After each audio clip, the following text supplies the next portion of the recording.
देश के इतिहास में आज का दिन एक बहुत बड़ा दिन है।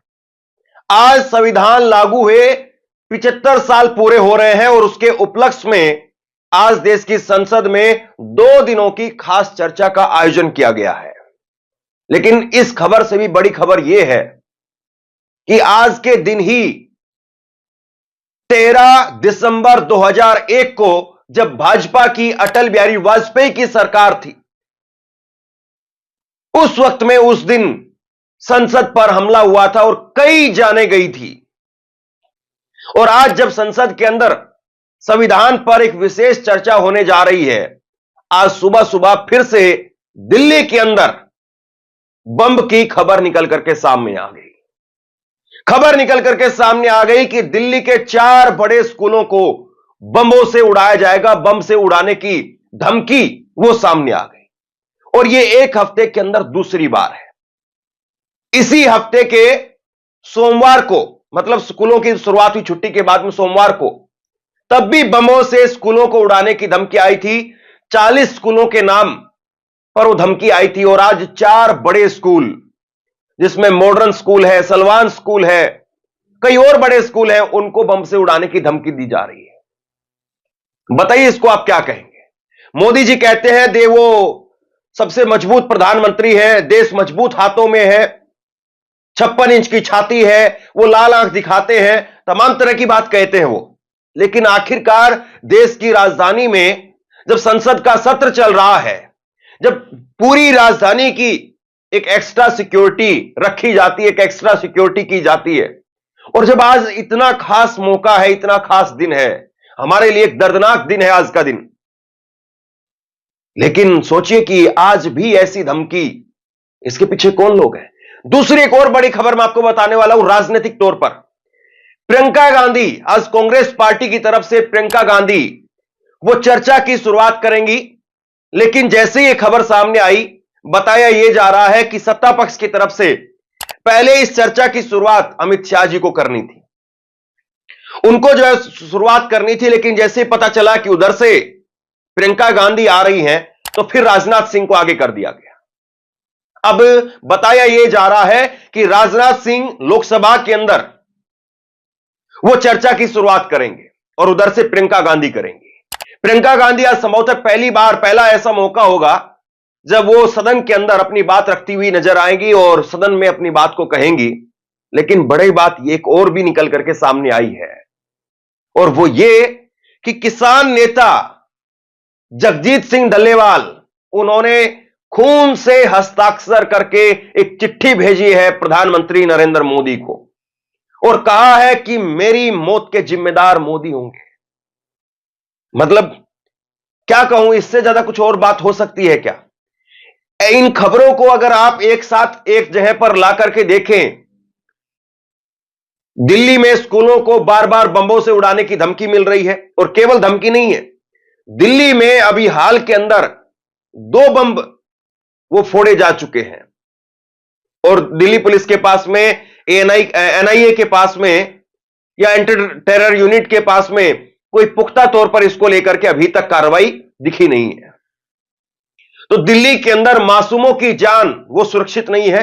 बॉर्डर पर किसान वो कह रहे हैं कि हम मरेंगे तो मोदी जिम्मेदार है, हमारी हालत आज मोदी जी ने ऐसी कर दी है।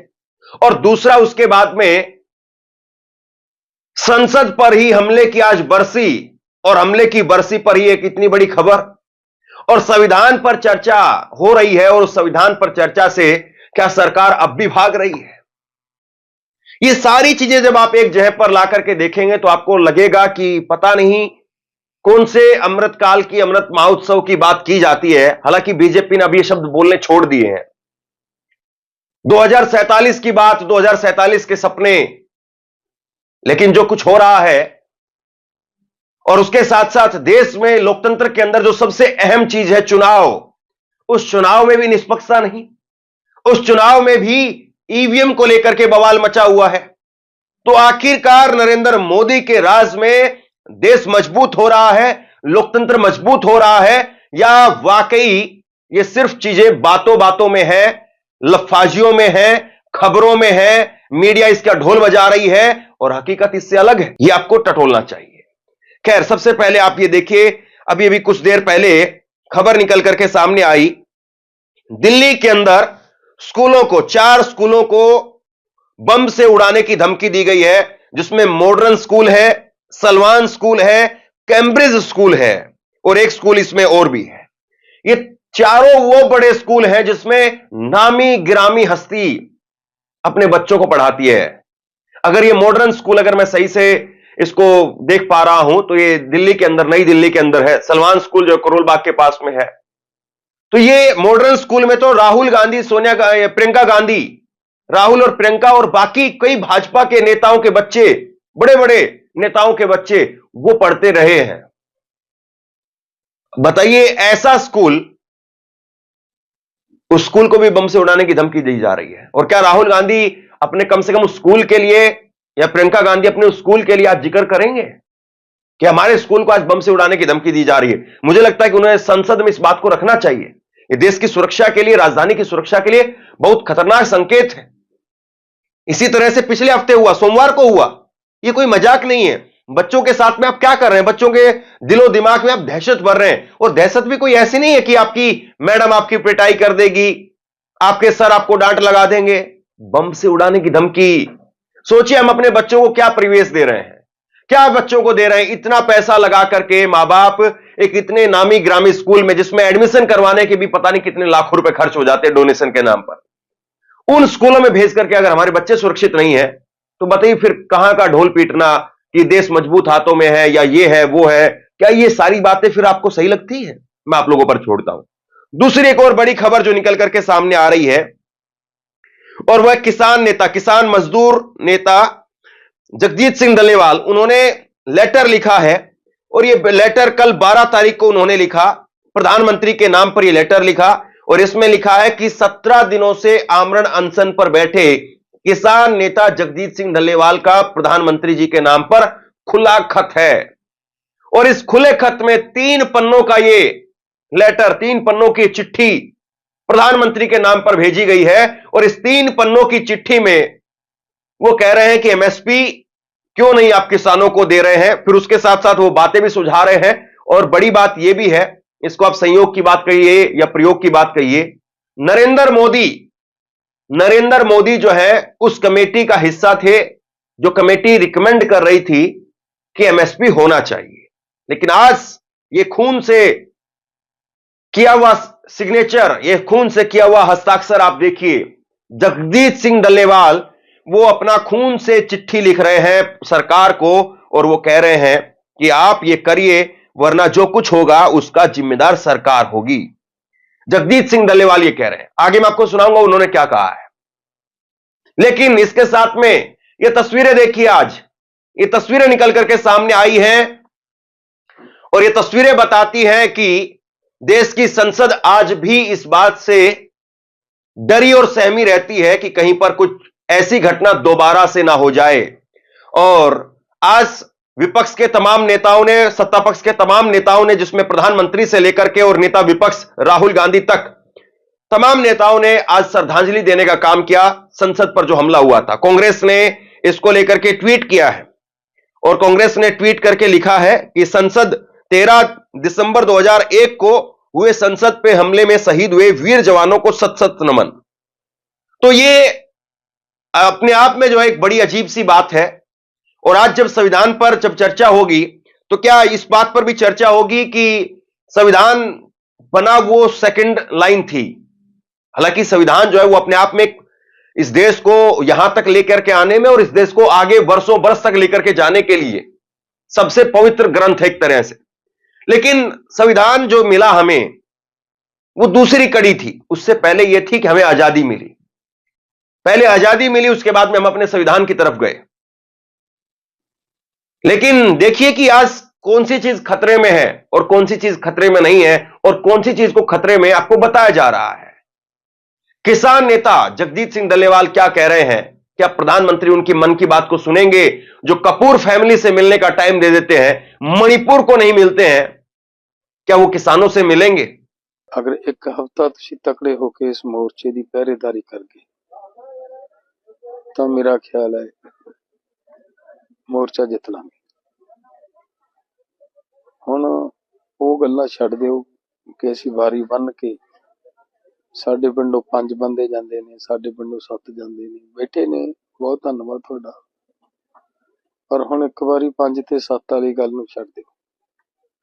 ਇੱਕ ਵਾਰੀ ਇਹ ਸੋਚ ਕੇ ਨਿਕਲੋ ਕਿ ਇੱਕ ਹਫ਼ਤਾ ਹਰ ਘਰ ਦਾ ਇੱਕ ਇੱਕ ਵੀਰ ਜਾਂ ਇੱਕ ਇੱਕ ਭੈਣ ਇਸ ਮੋਰਚੇ ਦੇ ਵਿੱਚ ਹਾਜ਼ਰ ਹੋਵੋ ਤਾਂ ਫਿਰ ਆਪਾਂ ਮੋਰਚਾ ਜਿੱਤ ਸਕਾਂਗੇ। ਸੋ ਇਹ ਮੇਰੀ ਆਪ ਸਭ ਨੂੰ ਹੱਥ ਜੋੜ ਕੇ ਅਪੀਲ ਹੈ। ਆਪ ਡਾਕਟਰਾਂ ਨੇ ਮੈਨੂੰ ਵਾਰ-ਵਾਰ ਕਿਹਾ ਹੈ ਕਿ ਵੀ ਤੁਸੀਂ ਬੋਲਣਾ ਨਹੀਂ, ਲੇਕਿਨ ਮੇਰਾ ਜੀ ਕੀਤਾ ਕਿ ਮੈਂ ਰਾਤ ਜਿਨ੍ਹਾਂ ਨੇ ਸਾਡੇ ਮੋਰਚੇ ਨੂੰ ਅੱਗੇ ਸਾਂਭਿਆ ਉਹਨਾਂ ਦਾ ਧੰਨਵਾਦ ਕਰਾਂ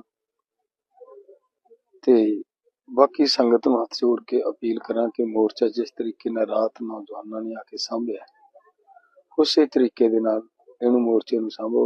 ਇੱਕ ਗੱਲ ਧਿਆਨ ਰੱਖਿਓ, ਜਦੋਂ ਸਰਕਾਰ ਨੇ ਇੱਥੋਂ ਸਾਨੂੰ ਚੱਕਣ ਦਾ ਮੋੜ ਬਣਾਇਆ ਨਾ, ਉਦੋਂ ਨੈੱਟ ਵੀ ਬੰਦ ਹੋਣਗੇ। ਤੁਸੀਂ ਰਾਤ ਨੋਟ ਕੀਤਾ ਹੋਵੇਗਾ ਇੱਕ ਵਾਰੀ, ਫੇਸਬੁੱਕਾਂ, ਵਟਸਐਪ, ਇੰਸਟਾਗ੍ਰਾਮ ਸਭ ਬੰਦ ਹੋ ਗਏ ਸੀ ਤੇ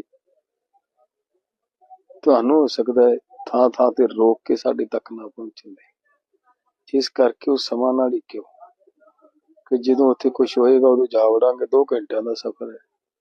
ਇਹ ਨਹੀਂ ਪਿਆਰਿਓ, ਹੁਣ ਇਹ ਸੋਚ ਲਓ ਕਿ ਅਸੀਂ ਇਹ ਵਕਤ ਆਉਣ ਹੀ ਨਹੀਂ ਦੇਣਾ। ਸਰਕਾਰ ਦੇ ਤੇ ਦਬਾਅ ਹੀ ਇੰਨਾ ਬਣਾ ਦਈਏ ਸਰਕਾਰ ਇਹ ਸਮਾਂ ਸਾਡੇ ਤੇ ਲਿਆ ਹੀ ਨਾ ਸਕੇ। ਸੋ ਬਹੁਤ ਬਹੁਤ ਧੰਨਵਾਦ ਤੁਹਾਡਾ ਸਾਰਿਆਂ ਦਾ। ਵਾਹਿਗੁਰੂ जी का खालसा, वाहिगुरू जी की फतेह। मोदी सरकार के मंत्री शिवराज सिंह चौहान, कृषि मंत्री, उनसे जब सवाल किया गया तो देखिए किस तरीके से किसानों को लेकर के जो स्पेसिफिक सवाल हुआ उसको नकारते हुए आगे बढ़ गए। किसान बैठे हैं, वो आना चाहते हैं दिल्ली की तरफ और एमएसपी की डिमांड कर रहे हैं, लीगल गारंटी।